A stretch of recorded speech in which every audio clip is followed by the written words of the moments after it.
Hello students, कैसे हैं आप लोग सब? बहुत अच्छे होंगे, फाइन होंगे। तो आज हम स्टार्ट करेंगे अपना नेक्स्ट लेसन 12th क्लास का और वो है the rat trap. Okay, rat trap नाम सुना होगा आप लोगों ने। अ, और सबने बहुत सारे लोगों ने तो देखा भी होगा, बहुत सारे बच्चों ने ये देखा भी होगा। रैट ट्रैप है क्या? तो रैट ट्रैप स्टार्ट करने से पहले इनके राइटर के बारे में थोड़ा जान लिया जाए। और हाँ, ये स्टार्ट करने से पहले चैनल को लाइक, शेयर और सब्सक्राइब कर दीजिए। जिन्होंने कर लिया है उन्हें थैंक यू सो मच और जिन्होंने नहीं किया अभी तक सब्सक्राइब, प्लीज जल्दी से जल्दी सब्सक्राइब कीजिए और मैक्सिमम लोगों के साथ शेयर भी कीजिए। ओके, तो चलिए, द रैट ट्रैप किसने लिखा है? सेल्मा लेगरलॉफ ने लिखा है। सेल्मा लेगरलॉफ 1858 में शी वाज बोर्न और 1940 में उनकी डेथ हो गई थी। स्वेडिश ऑथर और टीचर थी वो, यानी कि वो एक ऑथर भी थी और टीचर भी थी। ओके, और ये फर्स्ट वुमेन राइटर थी जिन्होंने नोबेल प्राइज जीता था। किसमें लिया था? मिला था उनको लिटरेचर में। Okay, she was the first women to win Nobel prize in literature. So इतना तो आप लोगों को अब समझ में आ गया। और सेल्मा लेगरलॉफ ने मैक्सिमम जो अपनी राइटिंग लिखी है ना, उसमें उन्होंने यही टीचिंग दी है और उनका मोरल यही होता है कि लव से, काइंडनेस से और आपके अच्छे एटीट्यूड से, अच्छे बिहेवियर से यू कैन चेंज एनीवन। ठीक है, आप किसी को भी बदल सकते हैं। ये उनका मेन मोटिव रहता है। मैक्सिमम राइटिंग जो भी उन्होंने लिखी तो उसका मेन मोटिव जो है, मेन मॉरल जो है लास्ट में स्टोरी का, यही होता है। ठीक है, तो चलिए बढ़ते हैं अब हमारे लेसन की तरफ, वो है द रैट ट्रैप। इसमें सेल्मा लेगरलॉफ ने जो वो कंटिन्यू करती रही हैं, जो उन्होंने अभी तक मैंने बताया मैक्सिमम राइटिंग उसकी उनकी जिसमें थी, जो मोटिव था, जो उनका मैक्सिमम राइटिंग में मॉरल रहा है, वही मॉरल इस स्टोरी में भी रहा है। सबसे पहले हम डिस्कस करते हैं इसके कैरेक्टर्स को। ठीक है, सो इसके कैरेक्टर्स कौन कौन से हैं? कैरेक्टर्स हैं, सबसे पहले इसके जो मेन कैरेक्टर है वो सबसे पहला वो है पेडलर का। ओके, नेक्स्ट कैरेक्टर जो है वो है एडला। थर्ड कैरेक्टर जो है वो है क्रॉफ्टर। फोर्थ कैरेक्टर जो है वो है किनका? एडला के फादर का, जो क्या है? Iron master. आयरन मास्टर, और आयरन मास्टर की ही डॉटर है एडला। यहां लिख देते हैं हम डॉटर ऑफ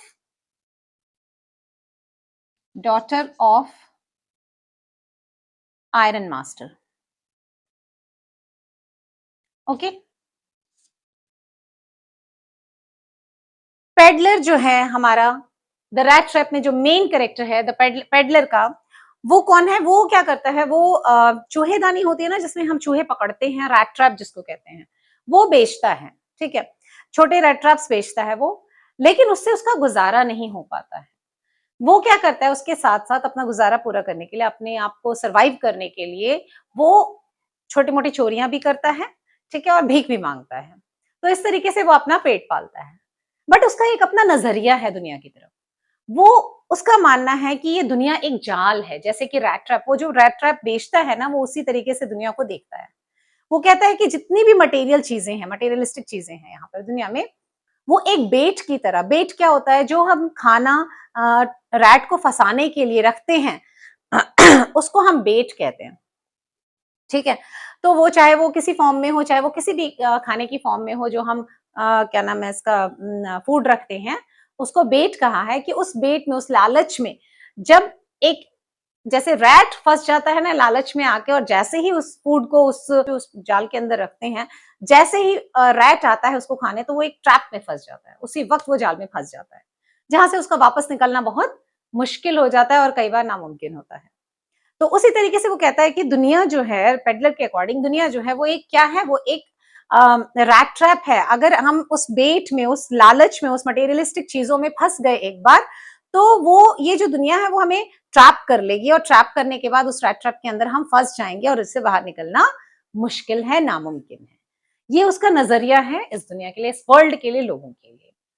तो वो बोलते हैं कि मैक्सिमम लोग जो है इसी रैट ट्रैप में फंस जाते हैं, क्योंकि वो मटेरियलिस्टिक चीजों की तरफ अट्रैक्ट हो जाते हैं। किसी को क्या नाम है इसका, पैसे चाहिए, किसी को मकान चाहिए, किसी को कोई चीज चाहिए, तो इस तरह की लालच में, इस चीजों में कई बार लोग गलत काम कर बैठते हैं, तो इस तरीके से वो किसमें फंस जाते हैं, एक ट्रैप में फंस जाते हैं। स्टोरी बिगिन होती है कि जो पेडलर है एक बार एक इवनिंग को चल रहा है और अंधेरा होने वाला है।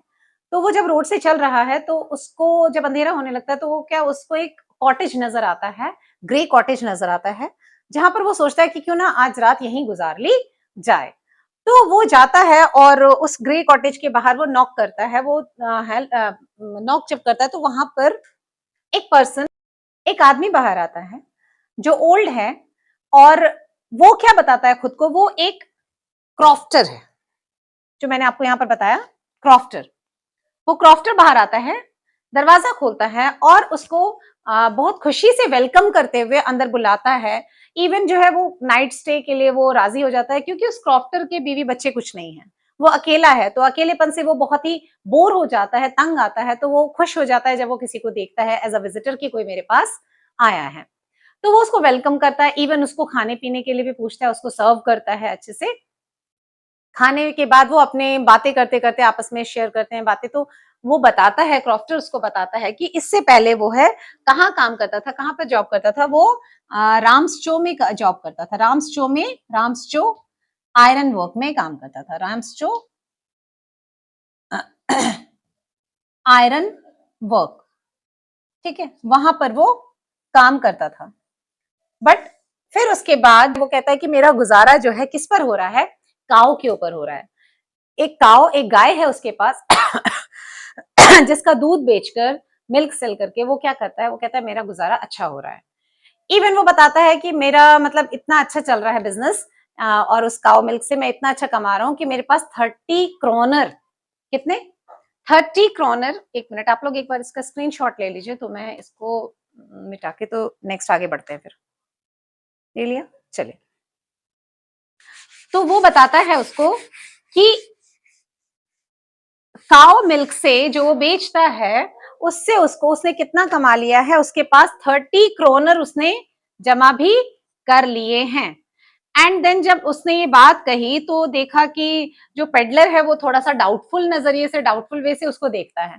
तो बोलता है अच्छा आपको यकीन नहीं हो रहा है। उसको यकीन बिलीव करवाने के लिए वो क्या करता है, वो 30 क्रोनर ला के दिखाता है। इवन वो एक कील, नेल जो होता है उसपे वो पाउच टंगा होता है, उसके अंदर वो उसके अमाउंट होते हैं, पैसे होते हैं। वो वहां से वो पाउच उतारता है, लाता है और दिखाता है पेडलर को। कहते हैं ये देखो मेरे पास 30 क्रोनर, तुम्हें यकीन नहीं हो रहा था, देखो मेरे पास 30 क्रोनर है और ये मैंने काऊ के मिल्क को सेल करके बेच के जो है जमा किए हैं। तो मैं अच्छा हूं, मैं अच्छा खासा मैंने पैसे कमा लिए हैं।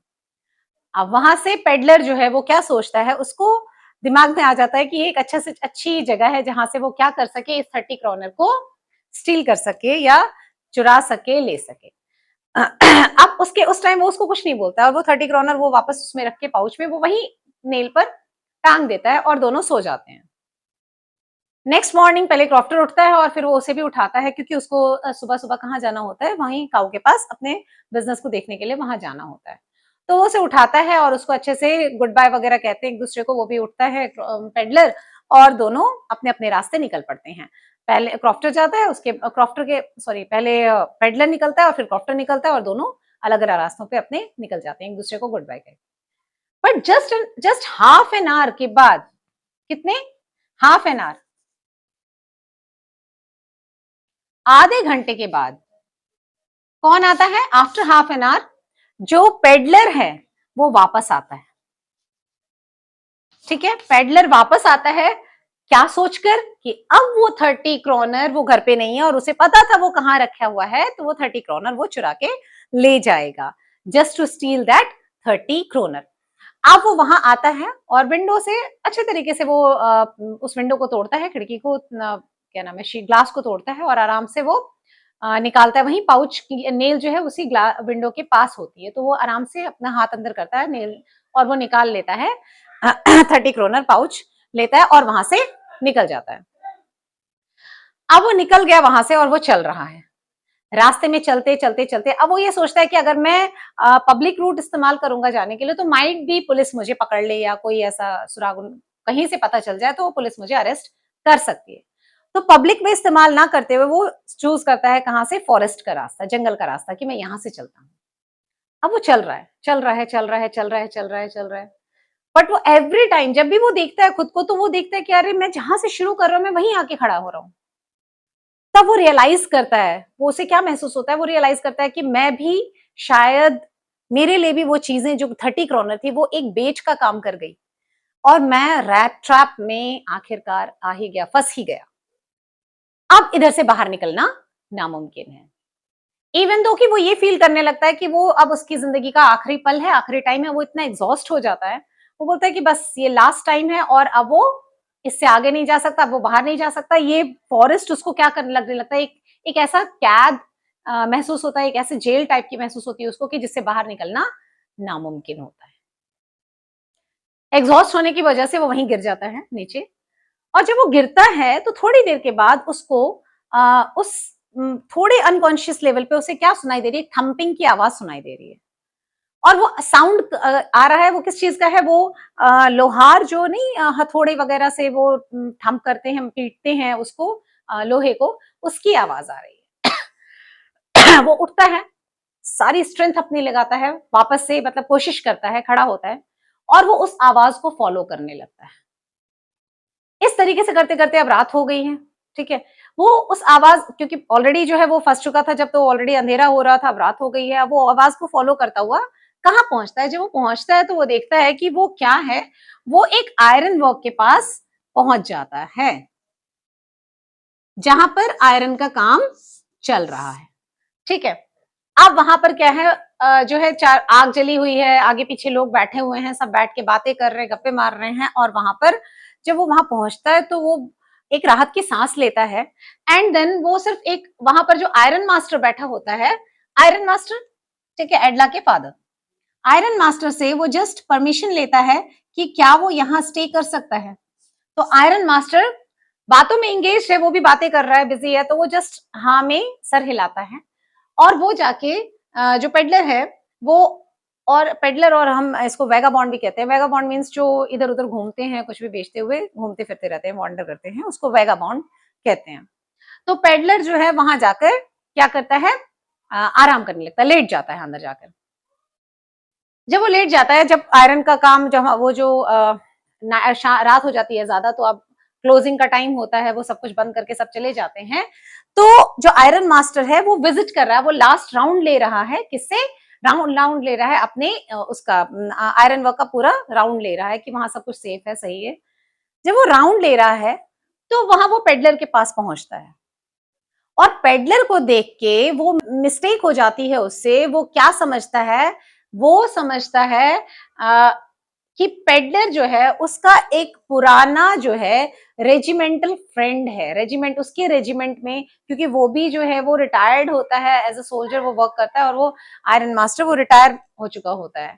तो वो सोचता है कि जो मेरे रेजिमेंट में एक ऑफिसर है, उनका नाम है, नाम था Nils Olaf, Nils Olaf, Nils Olaf, वो पेडलर को समझ रहा है, निल्स ओलोफ, ठीक है। निल्स ओलोफ समझ के कि वो मेरा एक रेजिमेंटल जो है फ्रेंड है, रेजिमेंटल कॉमरेड है, वो mistaken, he was mistaken peddler as a Nils Olof, ठीक है ना। वो उसको निल्स ओलोफ समझ रहा है, जो कि उसका रेजिमेंटल कॉमरेड था। और फिर वो उससे कहता है कि आप, अरे इतने टाइम के बाद तुम मिले हो, कहाँ थे, आपने इतनी जल्दी रिटायरमेंट क्यों ले ली, आपने नौकरी क्यों छोड़ दी, ये वो करके उससे बात कर रहा है। और पेडलर जो है वो हैरान है कि ये क्या बातें कर रहा है मुझसे, तो वो उसे कोई जवाब नहीं देता, रेस्पॉन्स नहीं देता है पेडलर। फिर बातें करने के बाद वो कहता है उसको, आयरन मास्टर कहता है कि आप अब हमारे साथ चलिएगा, ठीक है, क्योंकि नेक्स्ट डे क्या होती है, नेक्स्ट डे होती है क्रिसमस ईव।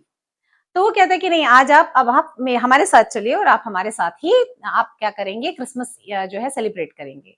तो वो इंसिस्ट करता है उसको चलने, बट वो नहीं मानता है। वो पेडलर उससे कहता है कि नहीं, जो आप मुझे समझ रहे हैं मैं वो नहीं हूं, और मैं नहीं जा सकता हूँ।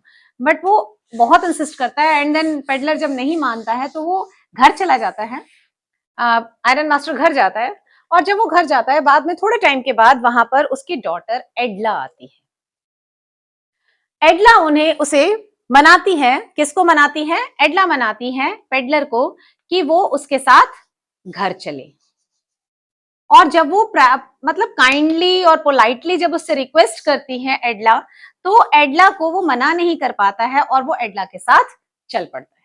इवन तो पहले वो मना करता है, बट बाद में वो उसके साथ चल देता है। और वो अंदर से ये सोच रहा है कि नहीं, मैं नहीं जाना चाहता था, ये मुझे ले जा रहे हैं, इसमें मेरी गलती नहीं है।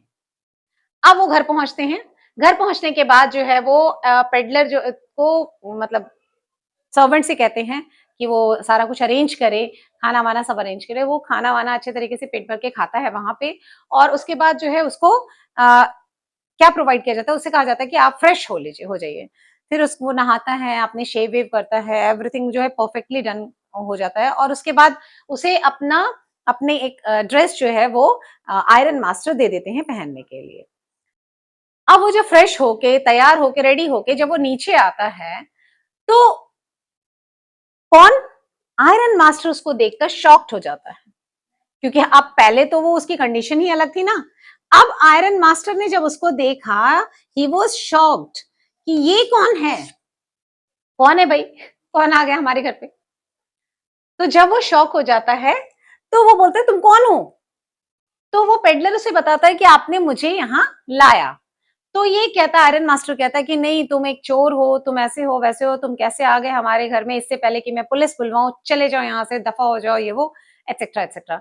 बट पेडलर कहता है कि इसमें मैंने आप लोगों से कहा था कि जो आप मुझे समझ रहे हो मैं वो नहीं हूं। मैंने बहुत, आप लोगों ने इंसिस्ट किया बट मैं नहीं मान रहा था, मैंने बहुत बार रिफ्यूज किया आप लोगों को, बट आपने नहीं मानी मेरी बात, आपने मुझे जबरदस्ती लाया। तो वो कहता है कि ठीक है, जो है वो है, अब तुम यहाँ से दफा हो जाओ, चले जाओ, अदरवाइज मैं आपको पुलिस के हवाले कर दूंगा, अरेस्ट करवा दूंगा। वो कहते हैं पेडलर ठीक है कि मैं खुद चला जाऊंगा, मुझे जरूरत नहीं है, मैं खुद ही चला जाऊंगा। तो जब वो ऐसा कहता है तो एडला कुछ सोचती है और एडला जो है फादर से कहती है कि नहीं, पेडलर जो है वो जो जिसको मिस्टेकन जो है वो कर रहे थे किसमें, निल्स ओलोफ में। तो वो उनसे कहती है कि नहीं, ये जो है अब हमने अगर इनको जो भी समझा ये क्या है क्या नहीं है, अगर हमने इनको ऑफर किया कि ये क्रिसमस ईव हमारे साथ मनाएं, तो ये राइट नहीं है, वो सही नहीं है कि अगर हम इस टाइम हम उनसे कहें कि आप चले जाओ यहाँ से। अब ये जो है क्या है, अब ये हमारे साथ क्रिसमस ईव सेलिब्रेट करके जाएंगे। तो पहले तो नहीं मानता आयरन मास्टर, उसके फादर नहीं मानते हैं, बट इंसिस्ट करने की वजह से एडला उन्हें समझाती है, इंसिस्ट करती है, तो वो तैयार हो जाते हैं, कहते हैं ठीक है। अब वो वहां पे क्या होता है, ईव नेक्स्ट मॉर्निंग जब वो उठते हैं, सब उठ जाते हैं, और नेक्स्ट मॉर्निंग अब कहाँ जाना था, प्रेयर के लिए जाना था। तो प्रेयर के लिए एडला तैयार होती है और आयरन मास्टर तैयार होते हैं और दोनों प्रेयर के लिए चर्च निकल जाते हैं। जब वो चर्च पहुंचते हैं, तो चर्च में वहां उनकी मुलाकात जो है वो किससे होती है, उनकी मुलाकात होती है क्रॉफ्टर से। ओके, देन क्रॉफ्टर जो है वो सारी स्टोरी नरेट करता है, अपने बारे में बताता है कि ऐसे ऐसे मैंने एक को पनाह दी, एक को शेल्टर दिया, कोई आया था मेरे पास और पेडलर था और मैंने उसको शेल्टर दिया, और उसके बाद जस्ट जो है उसने मेरे पास 30 क्रोनर जो थे वो चुरा के चला गया, लेकर चला गया। दोनों क्लिक होता है दोनों के माइंड में, वो कहते हैं कि अगर इधर से चुराया तो वो घर से पक्का कुछ ना कुछ चुरा के ले जाएगा। वो फटाफट वापस आते हैं, वो जल्दी पहले जो है इन्फॉर्म करते हैं, वापस आते हैं और अपने सर्वेंट से पूछते हैं कि वो कहाँ है, पेडलर कहाँ है? तो वो सर्वेंट कहता है कि नहीं, वो तो चला गए, वो तो चले गए। तो वो डर जाते हैं, पहले वो चेक करते हैं सारी चीजों को, बोलते हैं कुछ लेकर तो नहीं चला गया, कुछ चुराया तो नहीं। जब सब कुछ वो चेक करते हैं तो देखते हैं नहीं, कुछ भी नहीं चुराया। देन सर्वेंट आता है और वो कहता है कि पेडलर ने, उस आदमी ने एक गिफ्ट जो है वो एडला मैडम के लिए छोड़ रखा है, और एक लेटर, एक छोटा सा गिफ्ट होता है विथ लेटर। अब एडला लेती है और एडला जो है वो रूम में जाती है और उस लेटर को पढ़ती है। जब वो लेटर पढ़ती है तो उसमें उसने लिखा होता है, पेडलर ने लिखा होता है कि आपकी पोलाइटनेस ने, आपके वे ऑफ बिहेवियर ने, जो आपने मेरे साथ बिहेव किया जिस तरीके से, और आपके काइंड वर्ड्स ने मुझे बदल दिया है। हाँ, 2 कि मैं चोरियाँ करता था, मैं गलत काम करता था, लेकिन मैं अब चेंज हो चुका हूँ। आपने मुझे ट्रीट किया एज़ अ कॉमरेड, ठीक है? आप मुझे एक ठीक है, वो एक मिस्टेक थी, लेकिन आपने मुझे उस तरीके से ट्रीट किया। अब मैं वैसा बनना चाहता हूँ। मैं आज के बाद चोरियां नहीं करूंगा, मैं कोई भी गलत काम नहीं करूंगा। आपके लव ने, आपके अफेक्शन ने, आपके काइंड बिहेवियर ने, आपके पोलाइटनेस ने मुझे बिल्कुल बदल के रख दिया है, बदल दिया है। मैं एक रैट ट्रैप में फंसने वाला था, लेकिन आपने मुझे बचा लिया। ये जितनी भी मटेरियलिस्टिक चीजें हैं, जो भी वो 30 क्रॉनर मेरे लिए बेट बन गए थे जिस जाल में, और उसकी वजह से मैं रैट ट्रैप में फंसने वाला था। बट आपकी वजह से, एडला, आपकी वजह से मैं बच गया, और मुझे समझ में आ गया कि नहीं, वो मेरे लिए बेट है और मुझे उससे, उसके नजदीक नहीं जाना है। ठीक है, तो इतना लिख के वो कहते हैं कि अब मैं 30 क्रॉनर उस क्रॉफ्टर के मैं रख के जा रहा हूं, छोड़ के जा रहा हूं, प्लीज इसे उस क्रॉफ्टर को दे देना, हैंड ओवर कर देना। और इस तरह से, और मैंने आपके लिए एक छोटा सा गिफ्ट रखा है। जब वो गिफ्ट को खोल के देखती है तो उसमें एक छोटा रैट ट्रैप होता है, और एडला वो देख के मुस्कुराती है, और वहीं आपकी स्टोरी एंड हो जाती है।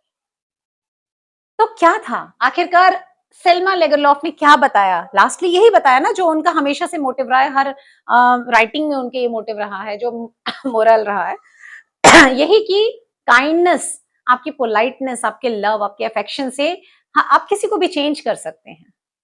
आपके वर्ड्स किसी को बदल के रख सकते हैं, बदल सकते हैं। Same happened with peddler, just because of Edla, है ना। एडला के लव, उसके अफेक्शन से, उसके पोलाइट वर्ड्स की वजह से, और उसके बिहेवियर की वजह से उसने पेडलर को चेंज कर दिया। He was a thief. Thief, ठीक है, छोटी मोटी चोरियां करता था, या कह सकते हैं हम कि भीख मांगता था, बट चोरी तो करता था ना। लेकिन वो चीजें उसने बदल दी। किसने बदल दी? एडला ने चेंज कर दी, उसको बिल्कुल चेंज कर दिया। सो ये था आपकी स्टोरी, ये थी आपकी स्टोरी। तो इस लेसन से रिलेटेड कोई भी डाउट हो आप लोगों को तो प्लीज कमेंट बॉक्स पे लिखिए, मैं उस डाउट को क्लियर करूंगी। अब एक क्वेश्चन डिस्कस कर लें आपसे। चलिए देखिए, एक क्वेश्चन है, why did the iron master compare Edla to a parson? Iron master ने एडला को पार्सन से कंपेयर क्यों किया? ठीक है, क्रिश्चियनिटी में जो ग्रेट वैल्यूज को फॉलो करते हैं, ह्यूमैनिटी को फॉलो करते हैं, लाइक प्रीस्ट, तो उनको पार्सन कहते हैं, है ना। तो उनको एडला को क्यों कंपेयर किया पार्सन से? अंडरस्टूड है ना, सामने है ना। बिकॉज एडला ने क्या किया, दो कि उसके फादर नहीं चाहते थे कि वो रुके, एडला ने फोर्स किया, as a human nature, as a human being उसने फोर्स किया कि नहीं, वो हमारे साथ क्रिसमस सेलिब्रेट करेंगे। ठीक है, दो कि वो उसके एक्वेंटेंस नहीं थे, कोई फ्रेंड नहीं थे, रिलेटिव नहीं था, अननोन स्ट्रेंजर था, स्टिल उसने फोर्स किया फादर को कि नहीं, वो हमारे साथ क्रिसमस ईव सेलिब्रेट करेंगे। इसके अलावा उसने ह्यूमैनिटी को ऊपर रखते हुए फादर को उनको अरेस्ट करने से या पुलिस को बुलाने से रोका, और उसके साथ साथ काइंड वर्ड्स यूज किए उनके लिए, पोलाइटली उससे बात की, उनको, उसको सर्व किया, उसको खाना दिया, उसको एवरीथिंग शी प्रोवाइडेड। और सबसे बड़ी बात है कि उसने वो जो काइंड वर्ड्स बोले, पोलाइटली उनके साथ बिहेव किया, उनका बिहेवियर, उसका जो है वे ऑफ टॉकिंग, और उसका एवरीथिंग, लव, अफेक्शन, सब कुछ उसने क्या किया, वो क्या था, सेम एज पार्सन डज, है ना।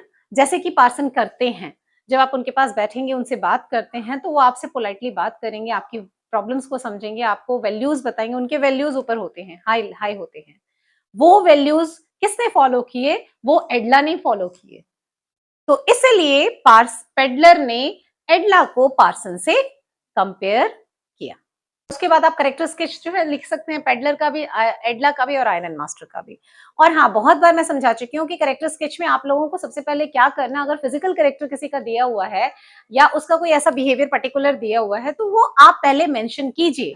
देन जो उस बिहेवियर से, उस करेक्टर से मैच होते हुए इंसिडेंट्स हैं, उसको लेकर लिखिए।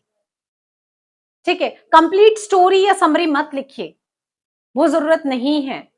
होल इंसिडेंट लिखने की जरूरत नहीं है। शॉर्ट शॉर्ट शॉर्ट टाइप के इंसिडेंट लिखिए, और इट डिपेंड्स कि वो कैरेक्टर स्केच कितने मार्क्स का है। अगर वो 5 मार्क्स का है, 6 मार्क्स का है, तो 120 से 150 वर्ड्स में आप लोगों को लिमिटेड करना है, उससे ज्यादा मत जाइए। आप ज्यादा लिखेंगे तो भी प्रॉब्लम, कम लिखेंगे तो भी प्रॉब्लम।